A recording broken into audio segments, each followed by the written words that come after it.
So hello everyone. जैसा कि आप यहाँ पे देख सकते हो कि एसबीआई क्लर्क का मेंस का रीजनिंग का सेक्शनल टेस्ट 1 मैंने आज अटेम्प्ट करा था। और उसी का मैं आज यहाँ पे आपको दिखाऊंगा कि मैंने कौन कौन से क्वेश्चंस अटेम्प्ट करे हैं और कौन कौन से क्वेश्चंस मैंने छोड़े हैं। सबसे पहले जब भी मॉक स्टार्ट होता है तो सबसे पहले मैं क्या करता हूँ कि किसी भी मॉक, अगर मेंस का मॉक है तो सबसे पहले आपको मार्क फॉर रिव्यू करना है, चाहे वो सेक्शन, चाहे वो क्वांट हो, चाहे वो रीजनिंग हो। इस दोनों को सबसे पहले आपको मार्क फॉर रिव्यू करना है, उसके बाद ही क्वेश्चंस को अटेम्प्ट करना है। क्योंकि बहुत सारे पजल्स ऐसे होते हैं जो बहुत टफ होते हैं और बहुत सारे क्वेश्चंस ऐसे छोटे छोटे क्वेश्चंस होते हैं जो बीच में छुपा हुआ रहता है, जिसको आप देख भी नहीं पाते हैं। और आप उसको पजल में फंसने की वजह से अच्छा खासा मार्क्स जो आप गेन कर सकते थे वो भी नहीं कर पाते हैं। तो उसके लिए सबसे पहले आपको क्या करना है कि सबसे पहले एग्जाम जैसे ही स्टार्ट होता है, चाहे मॉक टेस्ट स्टार्ट होता है, पहले मार्क फॉर रिव्यू करो। मार्क फॉर रिव्यू करने के बाद सबसे ईजी जो क्वेश्चंस दिखे आपको उसको पहले अटेम्प्ट करो, एंड लास्ट में पजल में आपको घुसना है। जितने भी मिसलेनियस क्वेश्चंस हैं उसको सबसे पहले अटेम्प्ट करना है, उसके बाद ही लास्ट में पजल में घुसना है। ठीक है, स्टार्ट करते हैं। अगर सबसे पहले अगर बात करें तो मैं अपने अटेम्प्ट की बात करता हूँ और कितना मार्क्स मुझे इस mock test number sectional test 1 में आया है वो मैं आपको दिखाता हूँ। और ये वाला सेक्शनल टेस्ट आप भी लगाना और बताना कि आपका इसमें कितना मार्क्स आता है। सबसे पहले आप यहाँ पे देख सकते हो कि मैं टोटल क्वेश्चंस नंबर अगर बात करें तो 18 क्वेश्चंस मैंने अटेम्प्ट करे थे, जिसमें 16 सही हुआ है और 2 गलत हुआ है। एक्यूरेसी मैटर करता है सबसे ज़्यादा, 1 से 2 ठीक है, चलता है, कोई दिक्कत नहीं, उससे ज़्यादा नहीं होना चाहिए, क्योंकि सबसे ज़्यादा हम लोग का एक्यूरेसी क्वांट और रीजनिंग में ही बनता है। तो उसमें 100% का एक्यूरेसी आपको लेकर चलना है। कोशिश करना है कि जो चीज़ नहीं बन रहा है उसको, जिसमें 100% करेक्ट नहीं हो आप, उसको क्वेश्चंस को स्किप करना है, आगे बढ़ना है। नंबर ऑफ क्वेश्चंस बहुत ज़्यादा हैं, इसलिए आपको एक्यूरेसी हमेशा मेंटेन करके रखना है। आगे बढ़ते हैं। अगर बात करें नंबर ऑफ कौन कौन से क्वेश्चंस मैंने अटेम्प्ट करा है, सबसे पहले अगर बात करें तो आप यहाँ देख सकते हो।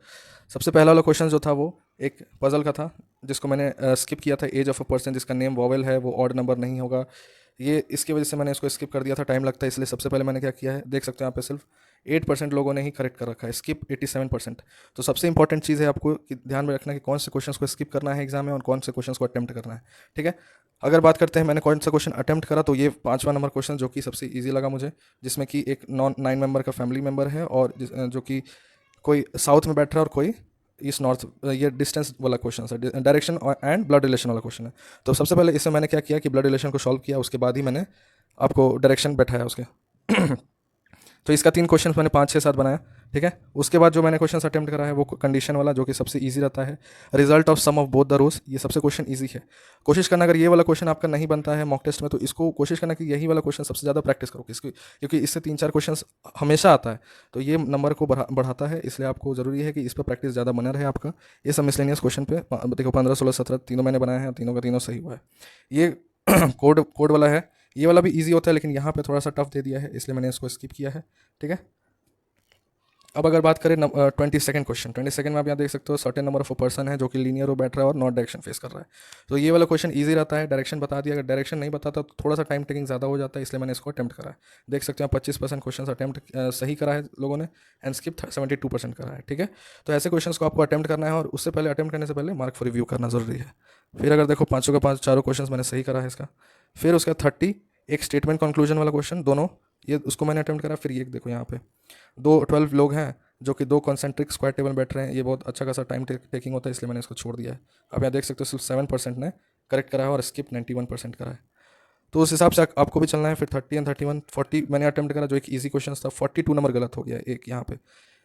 इसको सॉल्व तो करा है मैंने, लेकिन यहाँ पे क्वेश्चन गलत हो गया है। देखिए 43 44 सही हुआ है, 45 इन दोनों में गलत हो गया है, 46 भी सही है। एंड ये वाला स्टेटमेंट ऐसा क्वेश्चन रहे तो भाई स्किप करो, ये सारे क्वेश्चन में बहुत ज़्यादा टाइम टेकिंग होता है। स्टेटमेंट कौन सा अलोन सफिशिएंट है, अगर एक एक स्टेटमेंट का दिया हुआ है तब ठीक है, उसको मार्क फॉर रिव्यू कर लो, लेकिन इसको भी लास्ट में बनाना, क्योंकि ये भी टाइम टेकिंग है, उससे अच्छा कोई और क्वेश्चन बन जाएगा और इसमें गलत होने के चांसेस बहुत ज़्यादा होते हैं, इसलिए आपको इसको भी स्किप कर लास्ट में इसको सॉल्व करना है। अगर टाइम नहीं बचता है तो, अगर पजल नहीं सॉल्व होता है तो आपको ये वाला क्वेश्चन सॉल्व करना है। देखो आप यहाँ पे जैसे मैंने सबको क्वेश्चन छोड़ रखा है, क्योंकि इसमें टाइम टेकिंग और इससे अच्छा कोई और क्वेश्चन पजल बन जाता है, इसलिए मैंने इसको अटेम्प्ट छोड़ दिया है। अगर हम टोटल मेरे अटेम्प्ट देख सकते हो आप यहाँ पे, अटेम्प्ट मैंने टोटल 18 करा है, 18.6 स्कोर है, एक्यूरेसी मेरा 90% के लगभग में है। ठीक है, कट ऑफ सिर्फ 13 ही था, 18.6 आ गया है। अब अगर हम बात करें रैंक और कितना मेरा परसेंटाइल है, तो वो एक बार देख लेते हैं इसमें।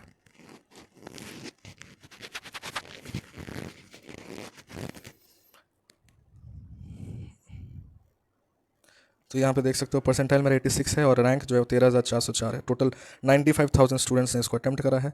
और टॉपर का जो मार्क्स है, टॉपर का 38 है, मेरा 18.6 मार्क्स आया हुआ है। ठीक है, उसका भी देखो एक गलत है, अपना 2 गलत है, लेकिन आपको कोशिश करना है कि एक्यूरेसी हमेशा 100% रहे। जितना एक्यूरेसी रहेगा उतना सिलेक्शन होने के चांसेस ज़्यादा हैं। और ये इसके बाद भी नेक्स्ट मैं मॉक टेस्ट डालूंगा। अगर ये वीडियो अच्छा लगे तो प्लीज़ लाइक एंड सब्सक्राइब करना, और किसी भी तरह कोई भी डाउट होता है तो कमेंट करना। Thank you so much.